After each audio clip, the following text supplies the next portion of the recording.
Guess we better get started. It is 9 a.m. If you'd stand with me, we'll have the flag salute.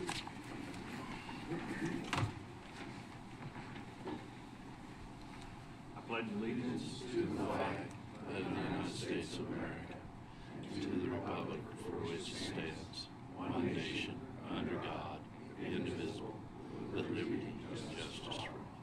Good to have help around you to tell you it's time to do it. Please remain standing. Pastor Phil Lee from Christ Bible Church in Nickerson is going to pray for us this morning. Let's pray together. Heavenly Father, I just thank you that you love this county and the people of this county. Thank you for these men and women that you've put in authority to lead and to guide. Lord, we pray that you'd give them wisdom, that you'd bless them today in the decisions that they have before them. Pray that they would be able to see your hand at work in the outcomes through the way that you bless the lives of those that they serve. Pray that you protect them and that you'd guide them as they serve to help each decision to be truly in the best interests of the people that live in this area. Lord, we thank you that wisdom comes from you and that you offer it to us. In Jesus' name, amen. Thank you. You know, we could have really made him think I'd done something if I'd have told him you flew over here just to pray for me. Yeah. Thank you, Pastor. Appreciate that. Well, thank you for being here this morning. I think we'll start this off with a couple of presentations this morning. We're fortunate to have people that work for the county that stay here long term and do a great job for the county, and it's I think it's indicative of the leadership that's around them daily, and I'm not talking about us necessarily, but it's to want to stay here and work. It doesn't happen very often in most places anymore. So we got two of them that's been here for quite a while that we want to recognize this morning for their years of service, and I know they're anxiously counting the hours before they're out of here possibly, but anyway, it's always bittersweet, I'm sure, at best. But gentlemen, let's go around and present this to these gentlemen. If you would, Kyle, would you come up front here? I want to congratulate you for your retirement. Representative Kyle Bird, Director of Automotive, and sincere appreciation for your dedication to years of service representing Reno County. Hopefully you enjoy your retirement.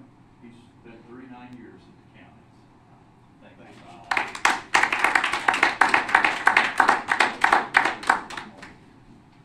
Come around here.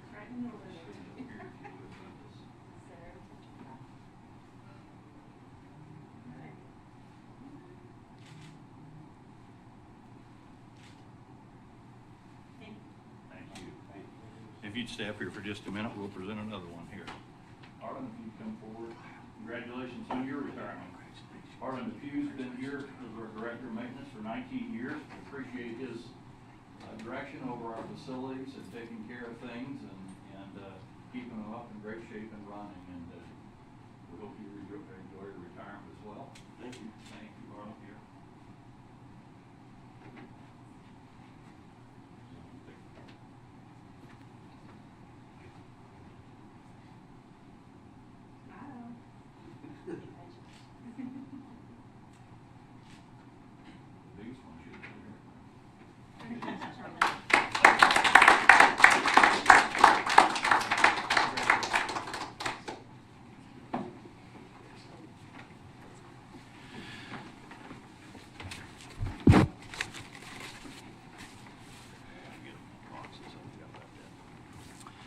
Well, again, thank you for being here. Is there anyone here that's here for public comment this morning? Or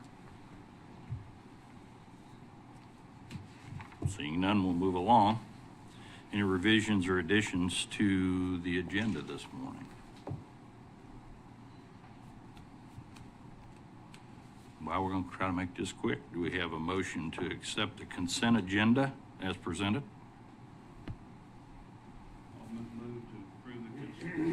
I would move to approve the consent agenda as presented by staff. Commissioner Hurst, seconded by Commissioner Bogner. Any further comment? If none, roll call. Commissioner Hurst, Yes. Commissioner Friesen, Yes. Commissioner Parks, Yes. Commissioner Whiteside, Yes. Commissioner Bogner. Yes. Motion passes 5-0. Well, we'll move into business items. Number 7. You guys are going to make this short today, aren't you? Number 7, Reno County 2025 insurance coverage. Mr. Fee? Morning, Commissioners. Thank you. Bob Fee with Fee Insurance Group here in Hutchinson, Kansas. I will try to be very brief, but I'm open to any questions that you have. We provided somewhat of an executive summary for you in the packet, so hopefully you've had a chance to take a look at that. I won't go through that in detail other than to say I am a broken record. The marketplace hasn't changed that much. We do see some easing in the marketplace, but not necessarily as it relates to this part of the country. And I'm not just saying Hutchinson, I'm saying Kansas, Oklahoma, Colorado, Nebraska. This part of the country is still having some difficulties, primarily with property. The auto line of business and the general liability lines of business have also started to creep up in various ways. So the other thing I provided in that executive summary was getting more specific with Reno County, and we did a 7-year premium and loss summary breakdown by line of business.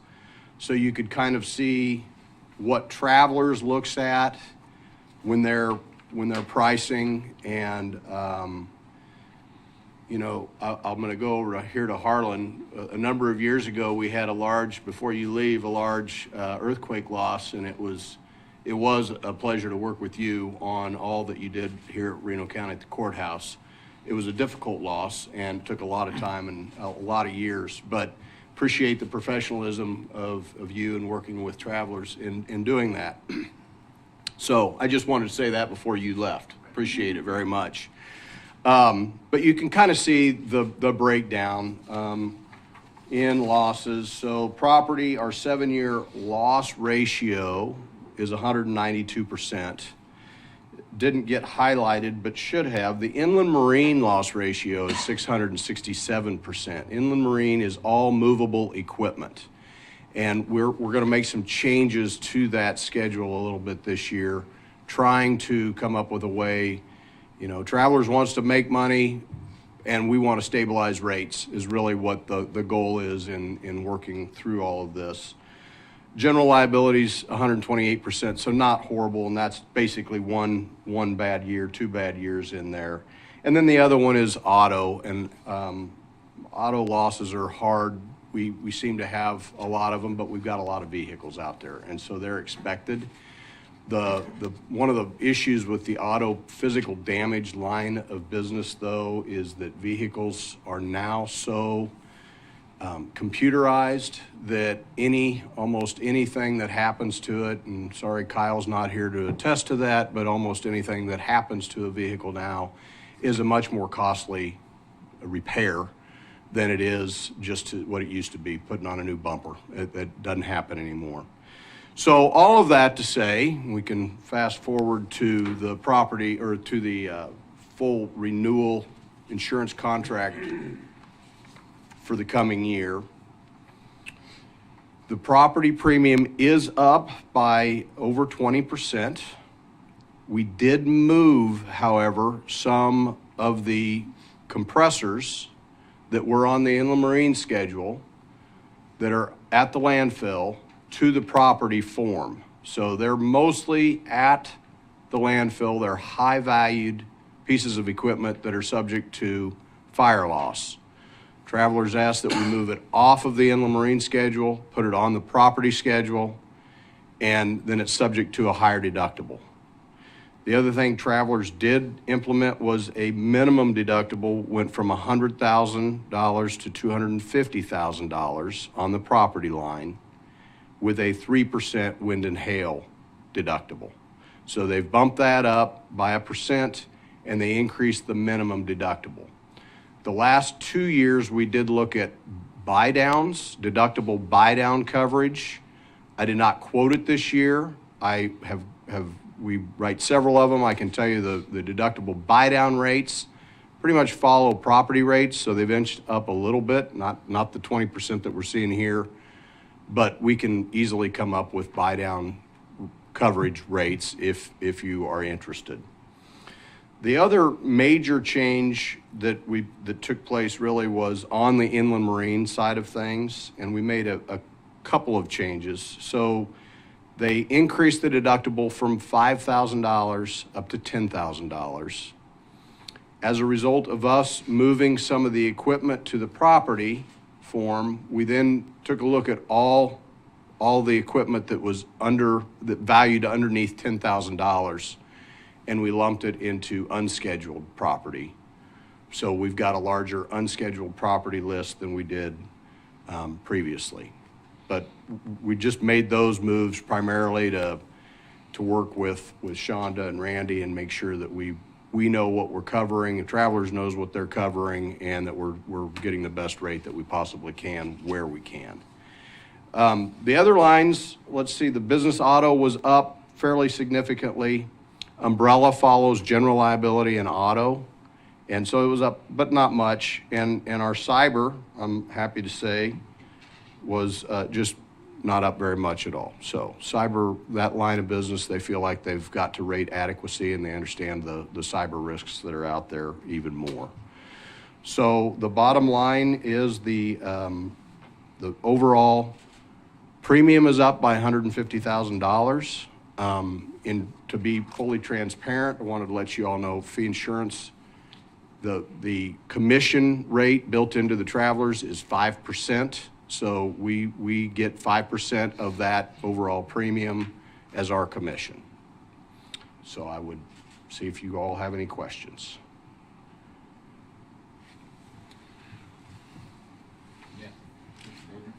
So the major understanding we need to come away with here is we're paying $150,000 more than we did last year.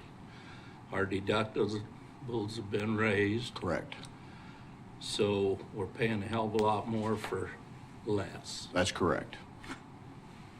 And about how it's all working. My personal ones are the same way. Now on these deductibles, are they specific deductibles? Because on some of these that I've seen, they raise the deductibles on a certain item, like a roof. And that deductible is so high that you can replace the roof for less. So essentially, they've quit insuring parts of your buildings. I would agree with you. So if this is happening privately, it's happening to us as a county. Correct. It's insurance, and the only thing is the people of the county are paying for this one collectively. Yes.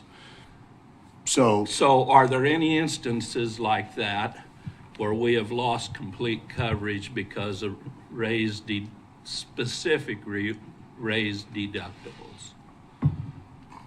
I'm not positive how to answer that question. I'll do the best I can. So they did raise the wind and hail deductible on a per occurrence basis. So it's not specific to each individual building. But the wind and hail deductible is 3%, subject to a minimum deductible of $250,000. So if we would have a hail event that damaged multiple buildings, they would figure out what the total cost to repair those roofs, in this case, or it could be roofs and siding, whatever was damaged. And the minimum deductible that would be applied would be $250,000 or 3% of the total cost to repair. Total cost of the buildings insured. So they don't specify each building, if that makes sense, because it's an occurrence form, not a specific form.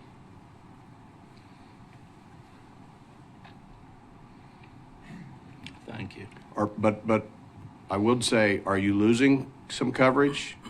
Yes. Yeah. Well, your statement that we moved a bunch of stuff that by the deductibles raising, suddenly they're worth less than the deductible, so they're removed from the policy altogether, whereas we could have been able to collect on some of that stuff in our past. We didn't remove them from the policy. We put them in an unspecified listing so that if we had a common fire occurrence or something like that, that equipment would still be covered equipment, but it's not specific to that piece of equipment. Kind of like the roof in my example. Yes, It gets, but we It didn't, gets lost in the overall. Unless you've got something so big that it encompasses everything. yeah, if we had a wind loss to one building and that loss was underneath the minimum deductible, the $250,000, you would have no coverage, basically. That is correct. Mr. Hurst? Came away from the KAC meetings with some questions regarding roofs. We can go hire a consulting engineer to inspect these roofs twice a year. We do it ourselves. We inspect, the county does it itself. They go out and inspect the roof. If we were to, and would do the same thing with maybe machinery on fire out at the landfill. If they're documented that they have cleaned the machine or so many times,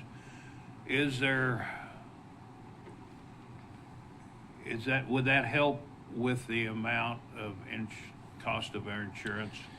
And what would, in other words, if you were to hire a company, engineering company, to come and inspect those twice a year and pay that, can we get our money back with a deduction in the cost?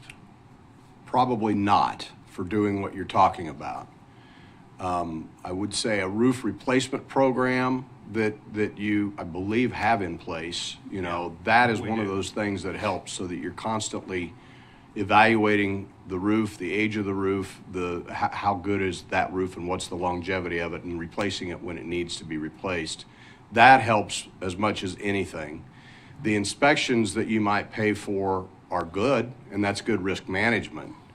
But those are somewhat expectations of an insurance company, not necessarily. Those aren't necessarily we get a credit because we did what we are expected to do. I was hoping that Yeah. that would happen, but it sounds like it won't. The other thing is, we have very few pitched roofs. Right. Is there an advantage to going, when we have to replace a roof, going to a steel roof? Outside of longevity of the steel versus perhaps I'm not a roofing expert, so I don't know. I know that on a lot of the metal roofs, they put an exclusion for damage that didn't result in any further damage, so cosmetic damage. So if you have a hailstorm and it dings up the heck out of your roof, they're not going to give you a new roof for that because it's just cosmetic. But if it does enough damage to damage things, they will, minus the deductible. Thank you. Anyone else? I would like to say one thing, and I'd just like to say, the customer service I get from Fee whenever I have questions has been excellent, and although that's not dollars and cents, I just do want to say thank you to everyone there for that. Appreciate that. Yes, thank you. Thank you, Bob. Okay, Appreciate thank it. you.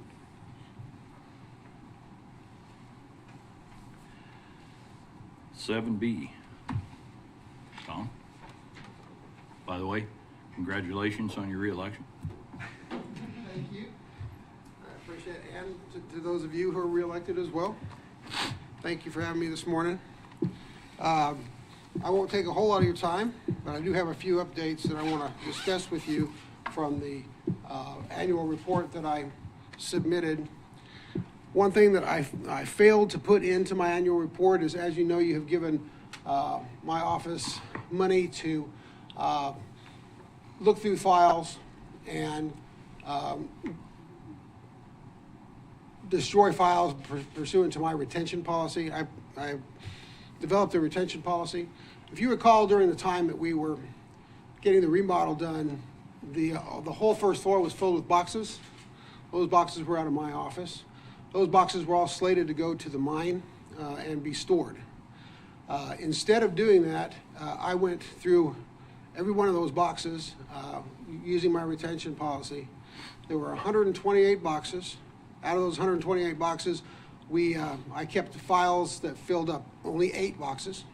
So the other 120 boxes, I was able to, pursuant to the policy, destroy, and we did that.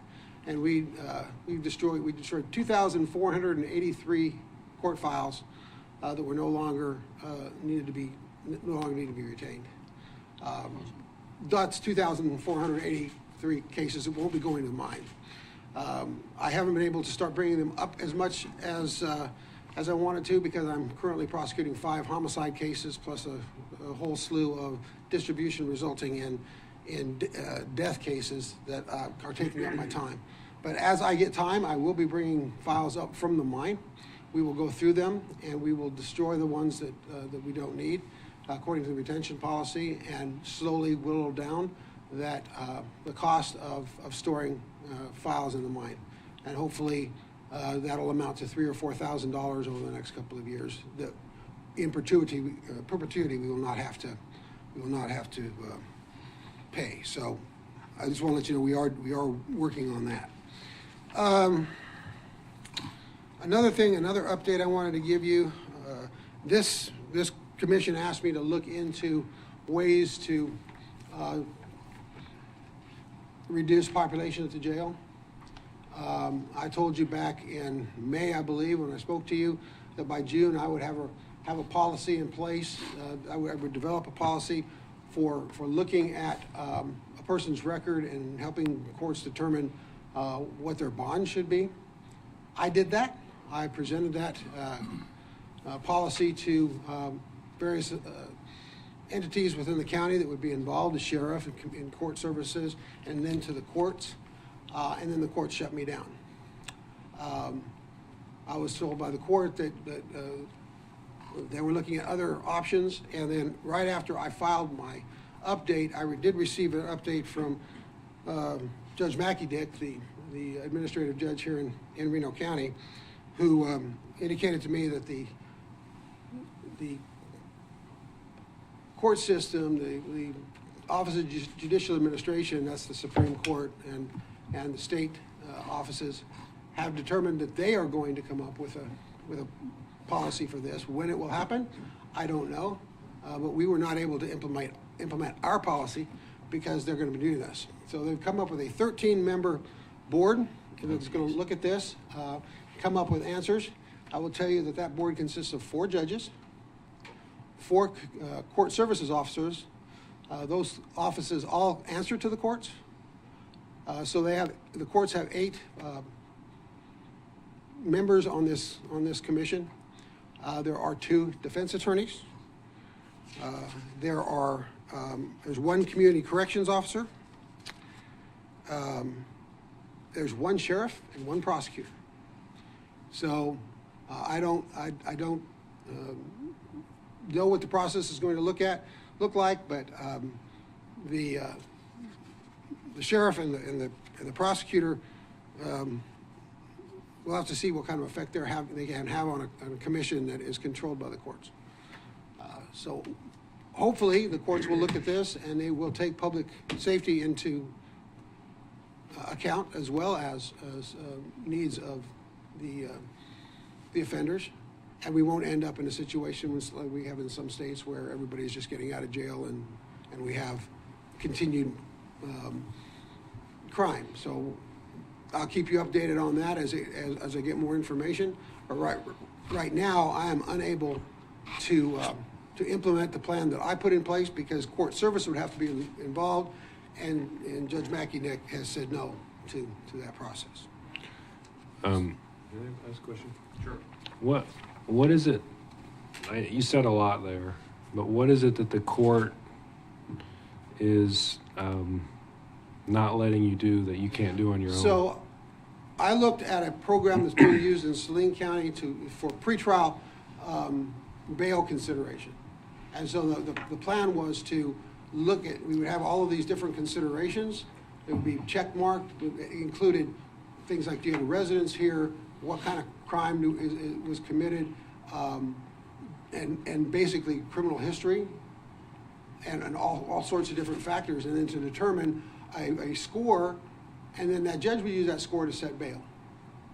And also to determine what kind of pretrial services somebody would have. So, for example, if they're found to be bondable, the court could set a low bond and then get them out of jail, but have them being supervised by court services. Now, we have that now. We do ask for when people get out of jail on bond in a court hearing, a lot of times we will ask for bond supervision, and that helps keep track of them. They have to do UAs and things like that to try to make sure that the public is safe. There are no contact orders with victims and such to try to make sure the victims are safe. So we do some of that now. But this would have been a standardized plan that basically was the same as Saline County, but I modified it somewhat from a public safety standpoint. And then I was hoping to implement it by November 1. And then I was told I was not going to be able to do that because court services wouldn't be doing the evaluations. It's a team effort. Person gets arrested, court services goes in and does the evaluation goes to the court, and then the court looks at that, and it's the same, it kind of standardizes the decision-making across the board. The judge still has complete discretion, but it would give them an idea of whether or not this person is a danger to the community, whether they have connections to the community, and whether they would show up for court, which is the whole idea of bond. So it's just like a scoring rubric? Yeah, it was a scoring tool. Mm. It was a scoring tool. I mean, can you guys just score it? Well, I can't do it without the court's cooperation. Well, I mean, why can't you just score it and send it to them? If they don't use it, that's on them. Because the way this program was set up was court services was going to be doing these evaluations. Well, I understand, but they're refusing to do it, so. But I don't have the personnel. I mean, I don't have the personnel to go to the jail and ask all the questions that need to be asked. These are questions that are asked of a lot of the questions are asked of the defendant themselves. Well, what about the jail personnel? Can't they ask these questions? I would have to check with the sheriff. It would be. Well, what I'm saying is I think the sheriff is willing to be helpful. You're willing to be helpful. If the court doesn't want to be helpful, just go around them. I'm not saying the court doesn't want to be helpful at some point in the future, but they're just not willing to make this. Well, tool that's now. a typical government response, and that means it'll never get done. Well, I'm doing my best, Commissioner, and I know that this is an area of concern for you, but I'm doing my best. I don't think that I can implement this without the court's approval. Okay. Last question. Did you talk to the incoming chief judge to see if he has a different opinion? I have not. I can't talk to him until after he's sworn in. Well, But I doubt seriously that he's now that the Supreme Court has formed this committee, I doubt seriously he's going to take a different position, but I will talk to him about it and see. Okay. I mean, that would be good. And I know you guys are working on it, but this happens every time we talk about it. One of the three agencies has some issue, and we never. Well, you're no more frustrated about it, Commissioner, than I am after I put the work in to develop the tool. Originally, we had a big meeting in this room with all of the players, and the court asked two defense attorneys to come up with a tool, and they never did that. So Well, I took it yeah. upon myself to come up with the tool, and then I was told we couldn't use the tool. I get it that they're going to do some grand plan, but like, why don't we just do something in the interim? Maybe we can, be the model. Well, I think that I have to wait until Judge Bell is sworn in and sit down and talk to him about it and see what. Okay. If he would at least not sanction me for using the tool. Yeah. Well, that'd be nice. Yeah, Maybe we that's can kind help of. with that. I do like to practice. Well, that was my only question, pairing off Daniel there, was you said a comment a minute ago, the judge has discretion over a lot of this stuff. Are they being forced by the state not to do this, or do they have the No. discretion to do this if they choose to? the judge that would be doing it is the magistrate judge. I doubt seriously that the magistrate judge would do something that the administrative judge for Reno County did not want him to do. I mean, Judge Mackey Dick has kind of the power here, and she's earned it. She's been, she's been a judge here forever. She's about to retire. But I mean, she would have the power to go ahead and do this if she chose to, even though they're doing some other plan. In the interim, Yeah. she could have. I Okay. would Well, that was the assume same that question you got she answered, could I have don't know. she could have implemented the plan in the interim, but she didn't want to. I don't know what she didn't like about the plan. Like it's very similar to what they're doing up in Saline County. So I don't know what. I'll reserve that for. She didn't get specific with me I won't make.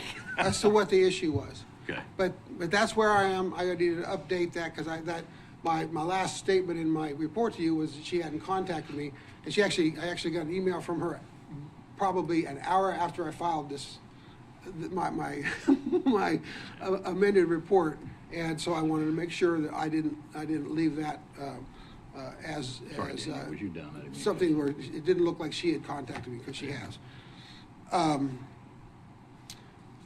The other update I wanted to bring you is just, I don't know if any of you got a chance to see the lobby yesterday before all the toys were taken, but we got a lot of toys on this drive. We collected 819 toys, cash of $150.28. We had 126 hats, 2 scarves, 3 ear warmers, 5 blankets, and 2 pairs of socks. And so it was a total of 23 boxes. The most we'd ever had before was 20, and that was in 2020. And we had that was a COVID year, and we had drives out on the front steps to have people bring stuff by, and we were able to fill a lot of toys, a lot of boxes that year. But next year is the 25th anniversary, and we've already got plans. We're going to make it even bigger and better next year. But this is by far the most successful toy drive we've had in the 24 years that we've been doing it. So I was very pleased, and Toys for Tots was extremely pleased as well. They had a hard time figuring out how they're going to get all the boxes out of the courthouse and delivered. So that was something that was really good. So my staff really enjoys doing that, and it's just a fun thing to do. So I will stand for any questions that you might have. Ready? All right. Well, Merry Christmas to y'all, Thank you, and I Mr. appreciate you Appreciate it. taking the time to hear from DA's office today. Thank you. Vicki?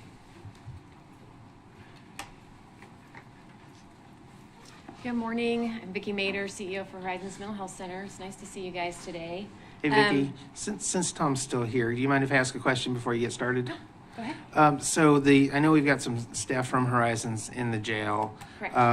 Is that something that you guys would be willing to look at to see if your existing staff would be able to help the DA if the administrative judge won't sanction him to, if it would get people out of the jail quicker to help with implementing some of this? I don't know. I don't even know if that's a possibility. I don't know how busy they are. I think that we would be more than open to having that discussion and seeing how we can assist the jail. We did just recently add another staff member at the jail to help with reintegration into the community. The 2 staff that were there were spending all their time within the jail taking care of individuals, so we've added that 3rd position, so that may help offset some time. They're really busy, but we can look at it for sure. Okay, thank We're you. open to that. Yep. Okay. Want to share a mission moment. I like to share these with you guys. I don't know if you remember, we have an assertive community treatment team. That team works very closely with individuals with severe and persistent mental illness who are at risk for hospitalization and incarceration, so people that are in or out of the hospital, in and out of jail. We recently got to celebrate 2 individuals graduating from that program, meaning they are stable, they're in the community, they're working, their symptoms are under control. And today we get to celebrate another adult in our community who has made significant progress towards recovery, and we're really excited about that because every person that we can get to that stage just can be in our community, taking care of their families, working and being a productive citizen. So just wanted to share that. We'll continue to do that. We think it's important to celebrate their achievements. All right, any questions about that? Services report, I included a services report for you. In the first quarter of fiscal year 25, we provided over 40,000 services to over 3,000 individuals. I have a graph that kind of breaks down how those services are divided out. We also provided over 1,000 crisis services in that time, and 146 mobile crisis services. So that's where our mobile crisis team actually goes to whoever is in the community in that crisis. That team continues to grow. We now have second shift coverage for mobile crisis, and we have one individual for the overnight shift for mobile crisis. We do need to have 2 individuals for safety, but we can respond to ERs or with police, if there's others there. But that program continues to grow, so I wanted to share that. Our crisis stabilization unit is running at an 84% capacity. It continues to be full all the time. I don't think we'll ever hit 100% capacity because of its co-ed, and we have 8 beds in 4 rooms, and so just depending on the mix of males versus females, it makes it difficult. Jail services, we did provide 86 psychiatric medication management services in the jail. This is outside of the individuals that are already in the jail, our therapist and our case manager, and our 2 case managers. So those have increased as well. We're able to get them help while they're in the jail, so keep them on their medications. Any questions about any of the services? No? All right. Yeah, go ahead. I would just comment on behalf of someone else that I'm familiar with, called the line, and I was really happy with the return call and the direction of where to go on behalf of that individual. And so I would just like to say in my work that being a friend and neighbor, that I was certainly appreciative and with the response and the direction and the opportunities besides that, other places to contact. So I just wanted to make that comment. I appreciate that. We're working really hard to take care of people, and we've been so short-staffed. There's been a lot of bad experiences, and that's not what we want. And as we continue to grow our staffing, we can just take care of more individuals, and we really appreciate that. So one of the things that we are going to be doing, you'll see at the first of the year, is we're going to have a campaign about crisis. We're working with a marketing firm. We want to help break up some stigma related to crisis. We want people to come get help before they're at that place where it's really, really bad. And so we want to try to humanize that and just share that crisis looks different for everyone. My crisis is going to look different than somebody else's crisis, and they don't all have to look the same. And it's okay to ask for help when you're not doing okay. So we'll be starting that campaign to help with the stigma of crisis. All right. I included our financials for the first 3 months of the year. I'm not going to go through them. We're operating at a positive operating margin right now every month, consistently. Our rate for Medicaid services will change in January based on our cost report we submitted. We do not have that rate yet. The state is still working through that. We anticipate it'll go down slightly, but not significantly. Right now it's $311. We are thinking it'll fall somewhere between $280 to $300 is what we're guessing. Not guessing, but that's what we have estimated. I guess that's a guess. Okay, sorry. Any questions about the financials? All right. Last time I was here, Commissioner Parks, you asked me about how we work with the faith community in Hutchinson. So I went back to the team, And we do a lot more than I would have ever guessed. We are very ingrained in the faith community in Hutchinson. They provide our staff and our consumers a lot of support. They help support us when someone's in need of food, in need of housing, and maybe just needing, to know where to go to church or have that community. We reach out to them and engage them very frequently. We do that a lot with our crisis team. Our crisis team is very engaged.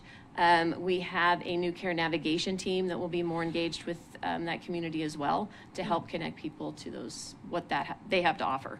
And everyone has something different to offer, so it's Right. pretty cool to see. Good, thank you. Yeah. Appreciate that. The last thing I have on my list for updates is we purchased 2 buildings just down the street, 421 and 423 West First Street. We want to have a bigger presence downtown. We see a lot of need in this area, and we want to be more present. We see that with our crisis stabilization unit, and we think that providing more substance use services and therapy and all of our services in this area would be beneficial to the community. So we purchased those 2 buildings, closed on them Friday. And so I had made a request for a letter of support for applying for a tax exemption for those. And so I appreciate you supporting us in that.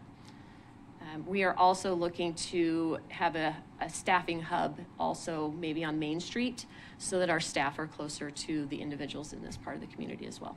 Some of our staff, especially adult services. I just want to stop you. I appreciate you being actively engaged in trying to find innovative ways to do some stuff to help people, because I've been to several other organizations where it seems like it's the same over and over, and they're not trying to move forward and do anything, and you're jumping out there and doing stuff even sometimes when it's not really safe, and I appreciate you guys doing that. Oh, thank you. Thank you for I will let the team know. continuing to try. Thank you very much. All right, I think that's all I have for you this time. Any other questions for me? All right, I appreciate your time. Have a happy holidays. Yeah, Merry Christmas. You can say it if you want. Thank you, Vicki. Appreciate it. Well, guess who's up? Mr. Commissioners, County Administrator. If I can actually go back on the fee insurance. Yes. We would ask, we don't have a contract, but we would ask that you make a motion to approve moving forward with travelers insurance for 2025.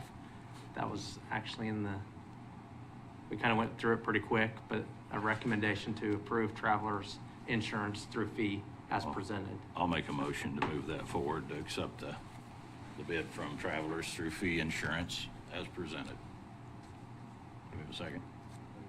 Seconded by Commissioner Friesen. Any further comment? Not? Roll call.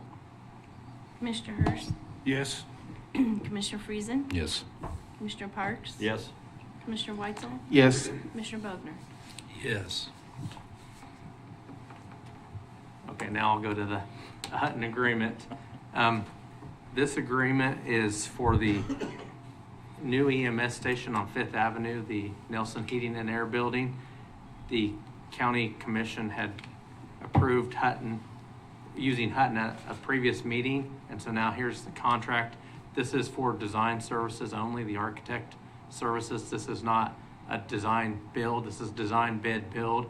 So Hutton will design the project, come back with specs, work with the staff, come back to the commission before putting it out to bid sometime in 2025. Before then, I guess coming back and with the bids for construction. So the amount is,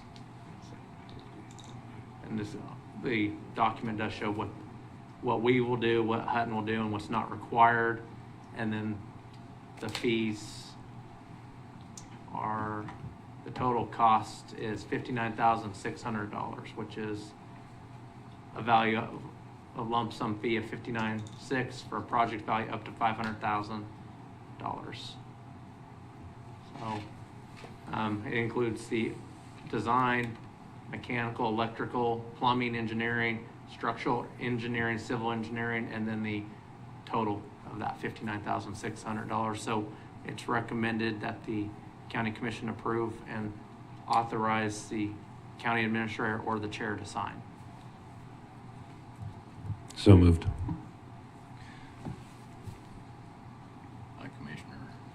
Friesen. Do we have a second?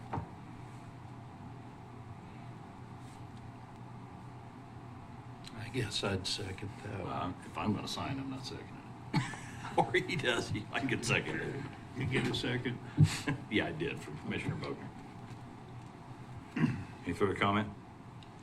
And my only comment is that to me,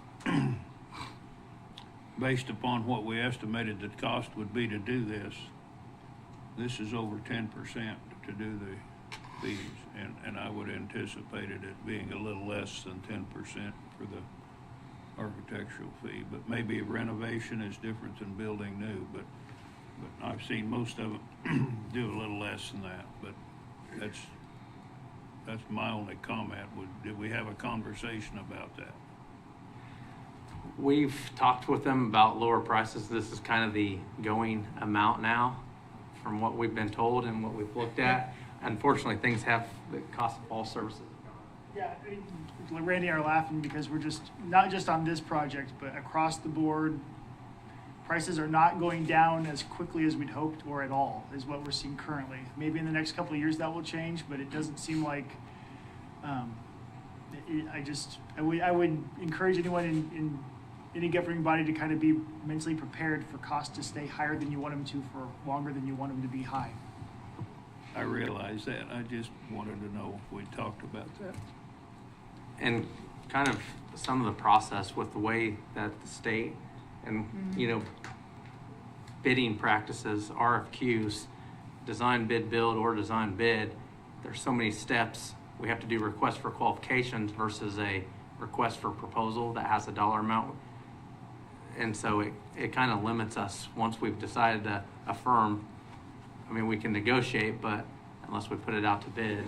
And I think that's what we talked about yesterday, Randy, was the fact that it seems like government's interfering with our ability to be cost efficient to the public, period, any way we look at it.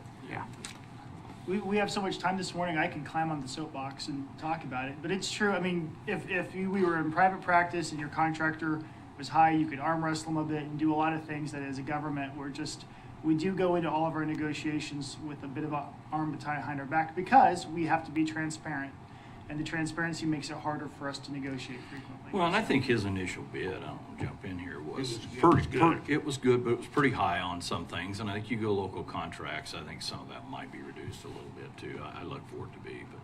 And I will say some of the, and I didn't mention it, there's some talk about reimbursable expenses. The one thing that Hutton did change, or Tony, who we were working with when we were going through this, was to not charge for travel to and from Wichita. He thought that being within an hour's drive wasn't going to have reimbursable expenses versus other contracts we've had to where we pay for the rental car, we pay for snacks, food, everything between here and Wichita, but Hutton did say they How won't hungry charge for can that. you get between here and Wichita? We have to time our meetings perfectly so that they shouldn't. Well, I'm not saying anything against Hutton. I was just inquiring and making a comment regarding that. And I'm sure of our dealings with Hutton before that they will do everything they can to keep the cost of the project down. And there's no way to get bids from the other companies as well, or once you. Right, unless we put it out and did a whole different bidding process, but no, once we've selected this company, we're kind of can't get the other bids.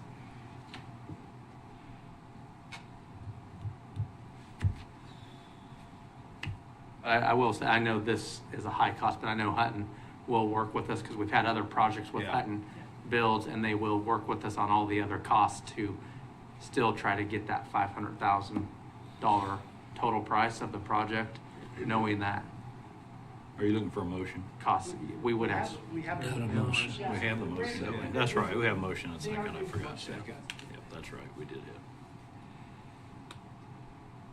Any more comment? Not, roll call.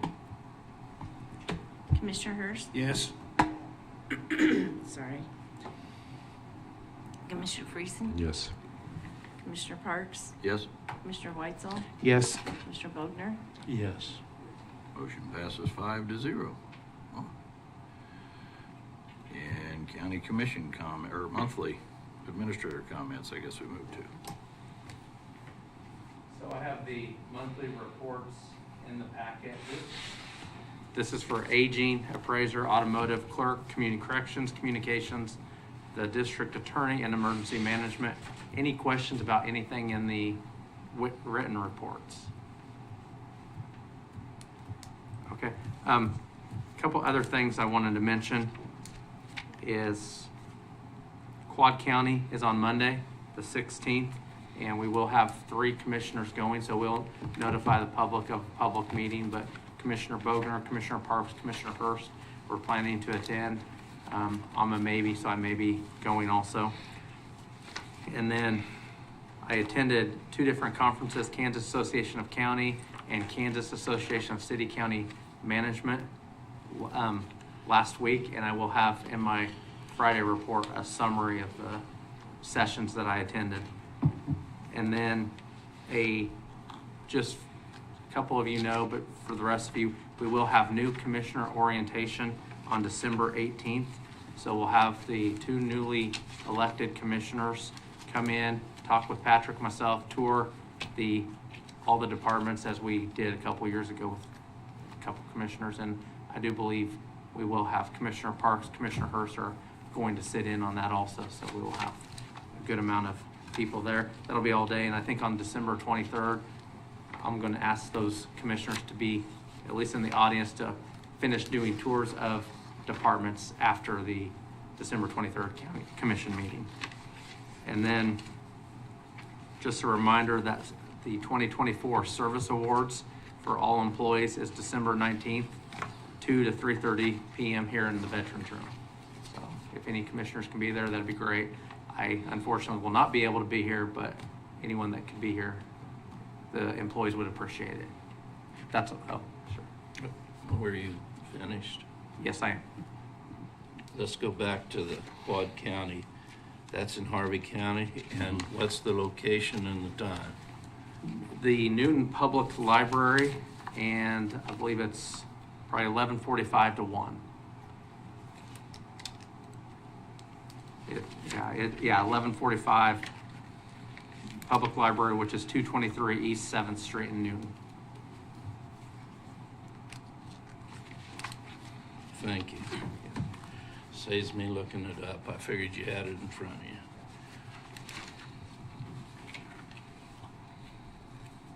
That it? Mr. Weitzel, any comments? Nope, none this week. Mr. Hurst? Yeah, I don't know how much you want to cover with regard to their Go ahead. KAC meeting. Whatever you want to say. You know, they had session, I thought was pretty good this year. Gleaned a lot, especially the one on from the Department of Commerce regarding the quality, Office of Quality of Place Specialist, as well as the Kansas Main Street and the Office of Rural Prosperity. In fact, I sent out an email to several of the cities yesterday regarding the person to contact there, as well as some of the different grants that are available, both anywhere from 0 to 100% match. I thought that was useful information, and I was highly impressed with Tricia, who put on the program. I thought that was excellent. Covered a lot of areas. We talked about some continuum of care that Sedgwick and Saline, and I visited with one of the Saline County commissioners as to how that program was going there. And I won't go into too many details. The bill, BIL, if you can keep up with this, you're doing good. There's 400 programs in 12 federal agencies that offer some type of grants. And but the thing with those is they're so complicated because they have to go to the state first, get approved, make recommendations, and then go to the federal. And who knows how long that will all take just to get through those grants. Regarding the health, I was really taken aback by the comments made in the health sector. And what really is to me upsetting is each day in the state of Kansas, according to the data that they presented, there's 53 abortions each day in Kansas. I just find that hard. The one speaker at the program was from menti.com. Randy, you'll probably cover this because there's some things come out of that I think we need to look at based upon how many states was he in? He's been into many states, many communities, cities, and it was primarily on listening and how we get information out to the public. And there were several ideas over that we may want to talk about again sometime. And the main thing was to get out, for the commissioners to get out, not necessarily have just meetings to get out, which is, he thought town hall type was very good, but go to the coffee shops, talk to the leaders in the community and inform them that pretty soon it'll get around. It doesn't take long for the right people, if you know them, to get that information out.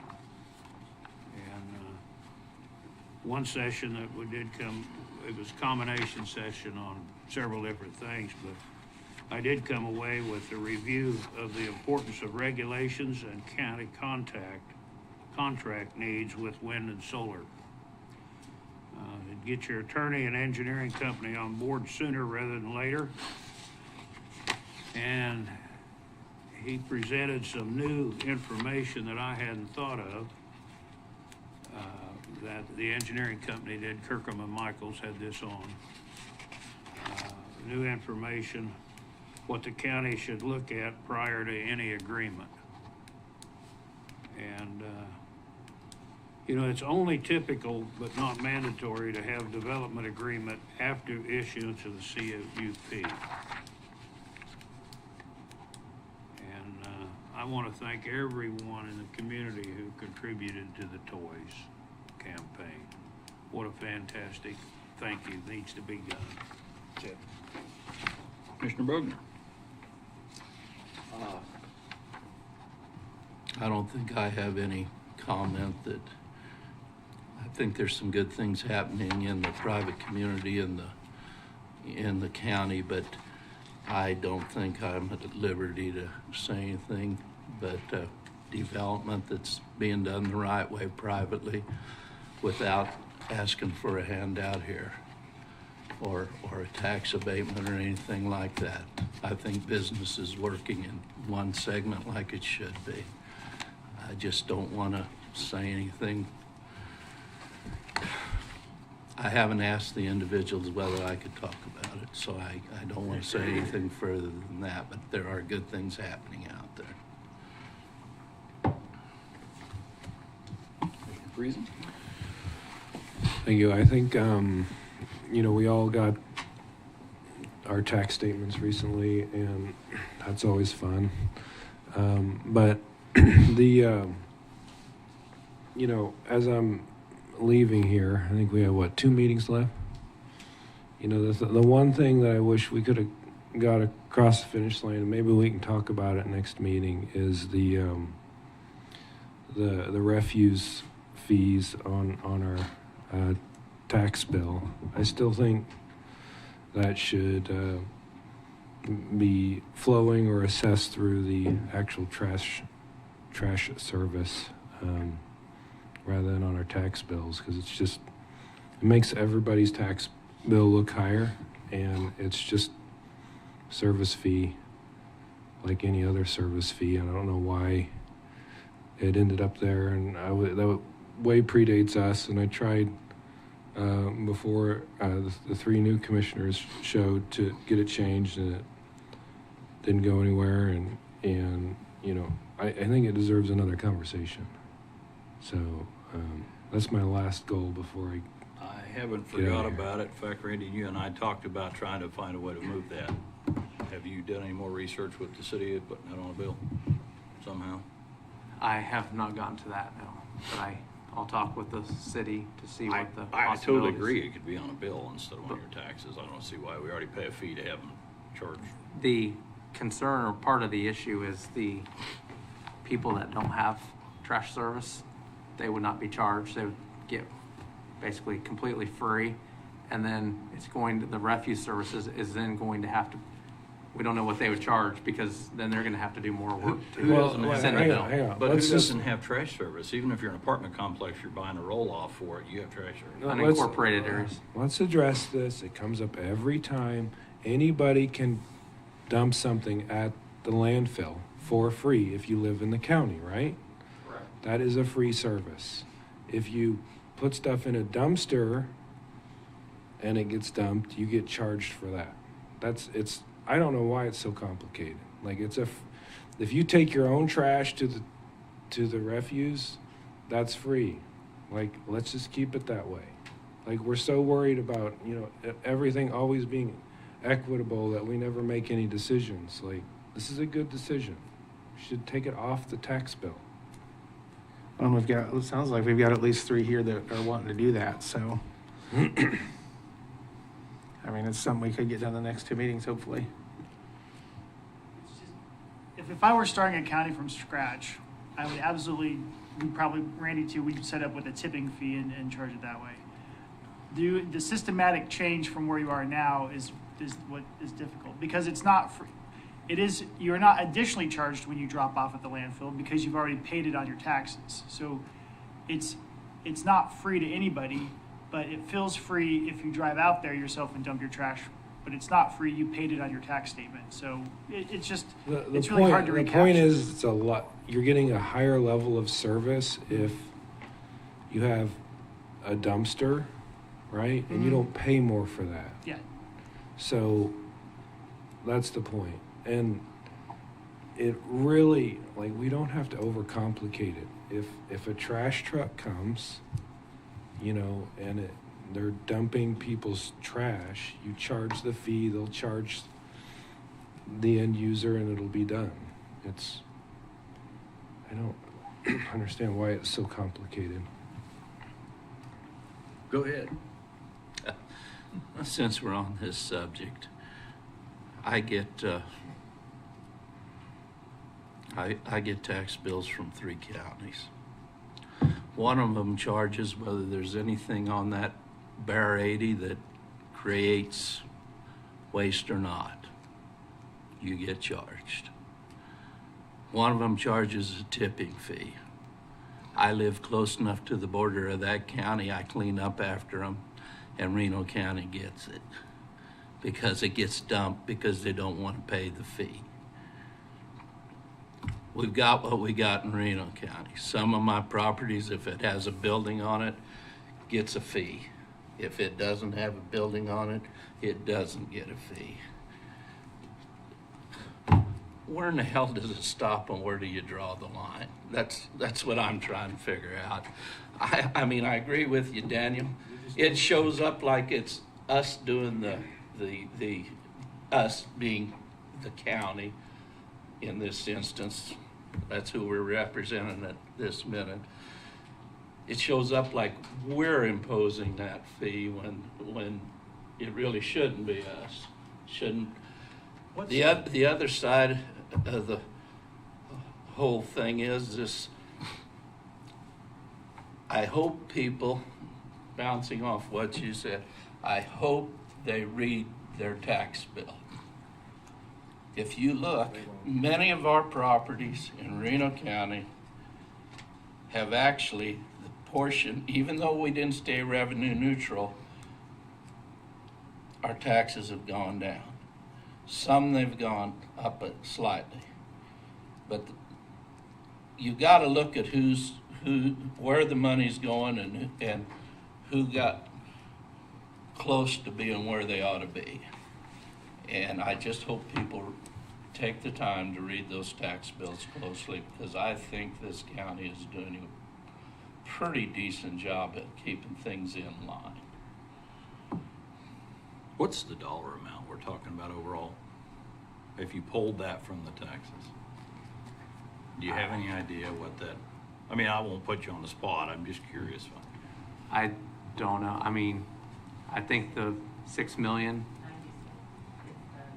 the charge per, residential is $96, but total amount needed is $5 or $6 million that we need to cover to pay operating costs.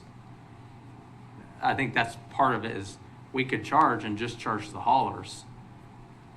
But That's not that $95 though, how much is that? it would take away that Right. and be more of a tipping fee for the haulers, but then they're gonna push the cost to the Yeah, it'll go to the end. consumers. But we wouldn't be in the, I mean, we would just collect from the haulers. Right, and I think that's the point, putting it on the consumers rather than the property owners. I do know that I have property a mile east of the landfill. And I've had that for a number of years. And I will definitely be against going to a tipping fee, because. This is not a tipping fee. I know, This but I'm keeps just- getting, I but guess- it, no, you bring that up every time and it confuses everybody. It's not a tipping fee. It's still free. I'm proposing that it stay free for everybody. Every time we talk about this, I know there's trash in the county and I know people won't throw it away if it's not free. I am suggesting that it stays free. And we just need a way to figure out how to finance the landfill. Well, again, you just pass it to the user.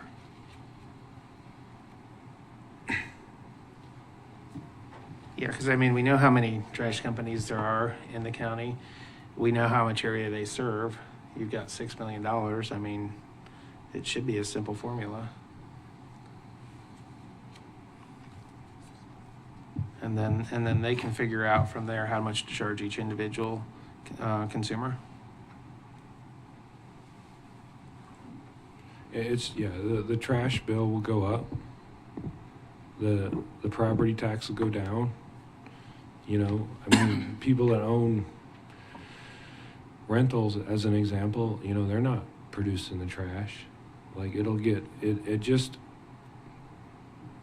moves the expense to where it's being created.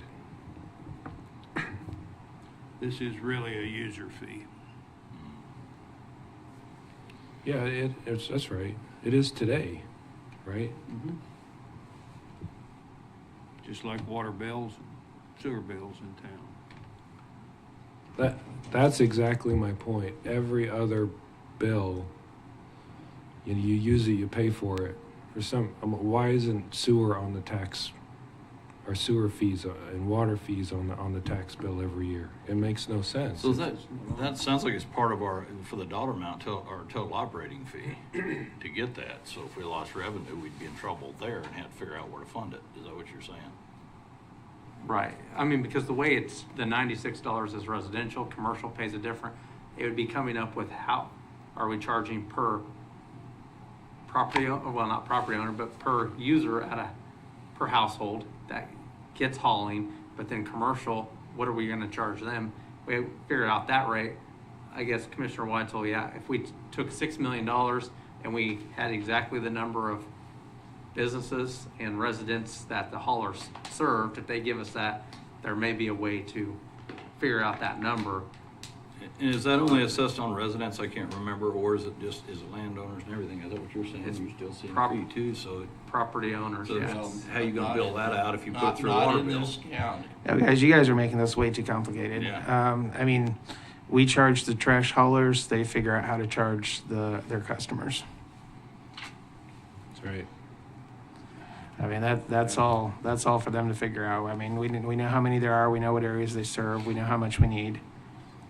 You just say, hey, if you're gonna dump commercial, you know, if you're a commercial hauler and you're gonna dump, you have to fill out a report that says how many carts you're dumping, and then we assess a fee. And they figure out how to pay for it, which will be back on the user's bill.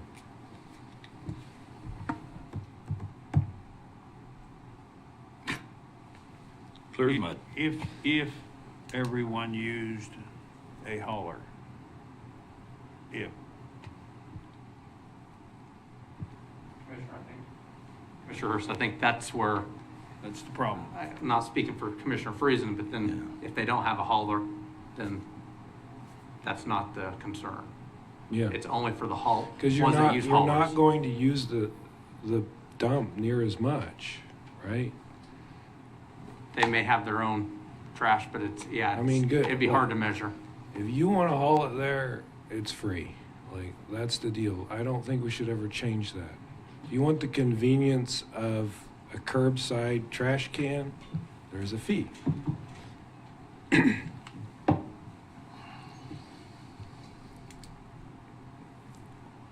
Yeah. I'll do more research and talk with Megan at the landfill a little bit Okay. before, may not be before the 23rd, but definitely before the first meeting in January.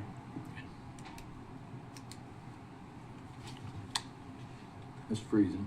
Yes, sir. We'll continue to pursue this regardless, Okay, just to see what we can do. maybe I'll just show up and Hound us on with this public side. comment. That's, yeah. Public comment every meeting. Here we are again. Yeah. No, I mean, if we have time, and maybe we can talk about it next meeting. But I will comment, sorry to interrupt, but we will have the methane, a possible agreement or information on the methane at the Well, landfill at the next meeting. This I know is that where I something was you were going with the difference of the fee loss. If we had some, we're gonna generate money with that. Could that offset? Well, hopefully, I mean, we have, I worked with the outside council, they've done a great job, and we submitted some proposals to Meadowlark, and we're waiting for them. They know what the deadline is, so I expect to have something for the agenda for the 23rd agenda to look at. Yeah, we're good. That's what I was looking at. Maybe that could help this project. Anything else? No, thank you. No, you're welcome. I guess that leaves it to me. Ron, appreciate you covering all that. There were some good breakout sessions I had to vamoose just a little early from that. But what I talked to Randy a little bit earlier about the same thing with the guy at breakfast there Wednesday, I thought was quite insightful, that facilitator. In fact, I got his information. I would love to see us do some kind of a public hall in a bigger forum with him, to invite public come in for a sampling or whatever. I think we're going to try to pursue what that would take to do that for local legislators or anybody else who wants to be a part of it, so they can get feedback from constituents, because I think it's important to build those alliances and to have people's input. For those of you that weren't there, he had real time on a screen, did sampling with your phone. You could be in the audience and put that on there, and I know they use that for other stuff. It was astounding, the shift in information, how similar, eerily similar it is in every county, every state organization, and I found it pretty neat that I thought that could be a great tool to impact people on what their perception is of government, and then also what our perception is, what they think of us. Sometimes you don't want to hear that, but I think we need to. And I don't know what the cost related to that is, but I think we'll see what we can find out. I don't know how you'd pull that off, but this guy, I talked to him after his session that morning, and he said that is a possibility. We can do that. He's got a way to do that. So I think we'll look at that. I think it'd be a great thing for the public to, we could really communicate it a little bit differently. And I agree with you, Ron. We need to work on some of them techniques personally, but I would like to see it happen in a grand scale, that we could expose that to the public and let them know we really, really are open to their communication, and we want to work for them. And so that's important. That being said, that's all I have to say. And any further comments? If not, motion to adjourn. Second. All in favor? Aye. Aye. We're done. Thank you, everyone.